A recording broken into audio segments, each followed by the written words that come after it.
What's going on, YouTube? Legions here with another Tower of Fantasy video. Today we're going to be talking about Claudia's buff on the global version, considering we did get the 1.5 preview from Tower of Fantasy's official YouTube and Twitter. It has been announced it's coming September 15th, and they do showcase Claudia in that and mainly focus on Claudia. So I think it's safe to assume that Claudia is going to be the next unit. A lot of people thought it was going to be Cobalt B, but like I said in that video that I did for Cobalt B's nerfs, I talked about that I think that they're following the character release based on how we meet them in the story, and we are meeting Claudia next in the story, so it seems very obvious that that's who we're going to get. So I thought it would be a good chance to talk about Claudia's buff on global. They did buff her stats, a couple of her abilities. She was also going to have physical resonance, so if you're looking to build a physical team with like maybe Lyra, maybe if Mark does come to the global version, maybe, I highly doubt that's going to happen, you could also use Lynn as a replacement to Mark. Lynn can work on any team.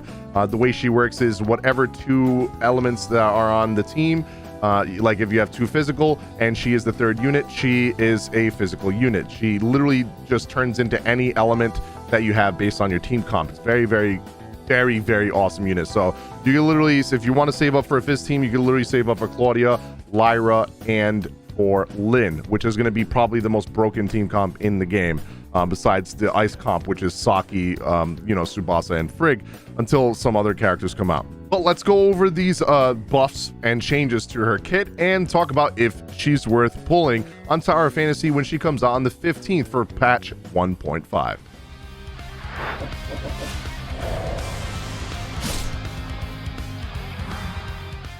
Okay, as you guys can see, we are looking at her stats here. Her stats, I am not going to waste a lot of time on this. I don't want to make this a 10-minute video and drag this out and make you guys sit here for 10 minutes for something that's very easy to explain. I'll leave the links to this down below. I'll leave the link to the index site as well, so you can compare them if you want. It's very simple. I mean, you got 46% here. Over here on her, CN version, it was like 42. So her stats on literally everything are getting buffed. Everything here is getting a buff by at least a couple percent. It's a very small buff, but it is a buff. The main big buff to her is she's getting physical resonance at launch. So she did not have physical resonance on the Chinese version, so we are going to get physical resonance on her. That's going to increase damage for physical units really good. So she's going to be needed for teams in the future if you're building a physical team. And the big buffs here are the roam ability, which is her skill, and then the discharge. So roam, it's weird. They kind of like, they buffed the first damage and then nerfed the second damage, which is kind of weird. They should have just maybe left it the same. It would have, would have made no difference. So 418% of attack on the global version, and on the CN version, I believe it was like 380 or so. It was 383%. So it did go up about 30%, 35%. And then her second damage output on that skill is 264% on the global version, and on the CN it was 390. So it did get nerfed by 30%. So the 35% that you got here got nerfed here. It makes no difference. To me, this was a stupid change. I mean, it just evened the skill out. I don't understand what that was, but either way, the discharge though did get buffed on both sides. So on the CN version, it was 479% and 192%. And on the global version, it's 523% and 209. So it did get buffed about like 25%, 30% here, and about 10-20% over here. So she did get buffed a little bit, and she is going to get physical resonance. Now her stars are exactly the same. Everything here is exactly the same as it was on the CN version. Nothing's changed. But of course, this is all subject to change. They could change this when it does come out. This is all data mined info of Claudia, and all the other data mined characters have been 100% correct on release. So we are just basing this off of the fact that everything so far that's been data mined has come true. But like anything, anytime something is data mined, it's always subject to change. But as of right now, this is looking like what it's going to be when she releases on the global version. And as you can see here, it does show her physical resonance, which gives her 15% attack increase and physical resistance by 25%. A lot of people don't know who to pair her with. Shiro is another character that you can pair her with right now until we get Lyra and Lynn. Then you could make a very good physical team. At launch, She's probably not going to be the best because we're not going to have great units to pair with her, but either way, she's going to be a very, very good charge unit. If you wanted to build a, you know, ice team and then have a charge character, she's a very good charge character. She also mitigates damage and gives you a damage reduction. Very, very strong. If you want to use this for a tank build, like use her for charge build up and then use her to mitigate damage. Now here comes the question that everyone's always asking: is she worth pulling? Let's just get this out of the way right now. Every character so far has been worth pulling if you spend money on the game and if you summon. If you're free to play, like I've said in every video talking about these banners, you want to pick one team that you want to focus on for now, because you want to have at least two in the future. Because the worst thing is, like, if you focus on a Volt team and then there's a week where all the weeklies are Volt resistant by like fucking 65%, and then you are fucked, you know, so you won't be able to do any damage. So it's, in the future, it's good to build two, but for right now, it's free to play. We don't have enough resources for you to pull on all these banners, so focus on one team. If you want to build an ice team, pull for Frigg. If you want to build a fire team, pull for Cobalt B. If you want to build a physical team, go for Cobalt B. If you wanted a full team, you would have pulled for Nemesis. So that's how you want to kind of build out right now until some of these characters get added to the standard banner. You can use, you know, your flame gold, your black gold, I'm sorry, to buy them in the shop once you already pull them. If you've already pulled them, then you can buy them in the shop in the standard banner. So again, at the end of the day, pull for who you want to pull for. Have fun. That's the most important thing. Make sure you're having fun. This character is super, super fun. I can show you guys a little bit of what her kit looks like. Also, I would just like to point out that she literally looks exactly like Lena from 86. Red streak and all, military outfit and all, hat and all. Literally looks exactly like her. And I wouldn't be surprised if they literally got, you know, some inspiration from 86, even though this, I'm pretty sure CN came out before 86 came out, but the light novel has been out for a while. She also kind of looks like Esdeath a little bit with the outfit. So that is this right here. I love this anime. One of my favorite animes of the new gen. It's absolutely amazing. If you haven't seen it yet, I know this is a gaming channel, but if you guys play Tower Fantasy, you probably watch anime.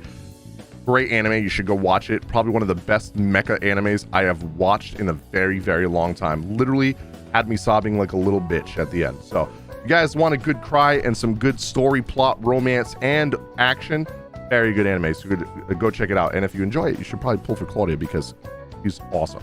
Okay, so here is Claudia's gameplay. That is her ult right there, her discharge. Very, very good. Her number one skill, sorry. That move is so sick, man. She's like Kaching from, you know, Genshin Impact, but on steroids. Like, she is a really fun character. That's her jump attack. That is her air ability, her dodge right there. Her air attacks are really nice. She's a very fast character. She uses a katana, Jesus, one-handed. And, oh, man, I just love katana characters, dude. It's so nice. I'm going to show her discharge off right now. There you go. And then she went right into her skill. Really, really, man, like, I love how flashy and fast she is. Look at her air attacks, man. They are so fun, man. I cannot wait to pull her. I'm so glad she's coming September 15th, very, very soon. I am 100% C6ing her because I am building a physical team in this game, and I cannot wait to play her. She is, in my opinion, one of the most fun characters in the game and best designed. I love her skin, and her ult skin is very nice too. And as you can see, they are playing her with a tank and a healer, so she mitigates damage, which is very good. She's good for breaker teams if you want an extra charge to build up your charge gauge and then switch back to the breaker to break you know, their shields very, very quickly. Well, let me know in the comment section down below if you guys are going to pull for Claudia or not, and if you're excited for patch 1.5. I did make a video on 1.5 already. If you haven't seen it, make sure you go check it out. It's on my YouTube channel. I'll also leave that link down below. Let me know again if you are going to be pulling for Claudia, and if you're not, why. I would like to know why. Well, I know a lot of people are going to skip her, but physical units, honestly, physical team is probably one of the best teams in the CN version right now, besides Ice. Like, Ice and Fizz are super, super broken in the CN version, and with Claudia getting a nice buff to the global version, because she kind of did need it, in my opinion, based on what I've seen for a lot of people say in CN and gameplay, and honestly just looking at her skills and stats. She is a very, very fun unit as well. I can't wait to pull her, and honestly, she looks like the most fun melee character in the game. There's not a lot of good melee characters in the game right now besides Frigg, in my opinion. I feel like a lot of the melee characters kind of get shafted a little bit, but with her, it's going to switch up, you know, the gameplay a little bit and make it a little bit more fun. I'm very excited to play her. If you guys want to see my pulls on her, I will be pulling her day one. I'm going to probably try to C6 her. I'm talking like $500 to $1,000. I'm going to throw in day one, see if I get her. Be live on my Twitch channel. The link to my Twitch channel is down below. If you guys ever want to come hang out, watch the stream. You know, I run, you know, randoms through weeklies and stuff, help them do their Frontier Clash. If you are on the Solaris server, I am on Solaris. Weekly Clash, Void Rifts, all of that stuff. Do your join ops. I help stream, do that all day. That's literally what I did as I just finished stream just now. For like 8 hours, I was just helping chat. So if you guys ever need some help with any of that stuff, feel free to drop by on the Twitch channel. Give me a follow and support the stream. I really appreciate it if you guys can watch and hang out. And like I said, I am going to be pulling for day one very hard. So make sure you join the Discord as well if you want to hang out with some peeps, if you ever need some help with anything. And I'm not online. There's a lot of people in there that are willing to help. So thank you guys so much for all the support, and I'll see you guys on the next video.